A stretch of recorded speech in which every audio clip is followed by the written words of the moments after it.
If a client thinks they have a good case, a strong case, or a weak case, are there different ways that they should work with you, the mediator?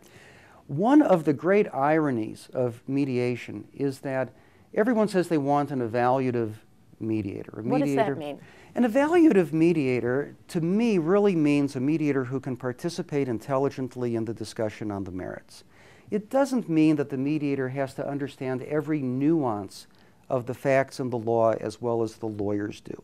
The mediator has not been involved with the case for nearly as long.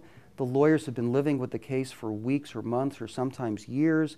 The mediator gets a brief, if we're lucky, a few days before the mediation.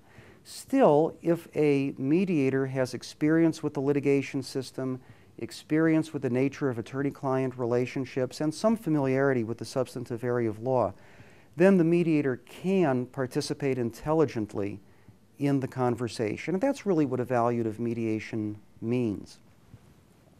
One of the great ironies of mediation is that the evaluation that many lawyers seek is not for the mediator to go to the other side and tell the other side that they're all wet, but rather for the mediator to help get through to the lawyer's own client that perhaps there are unrealistic expectations about the case, that perhaps the emotional charge that the case has is out of proportion to the realistic settlement possibilities or the legal merit of the case.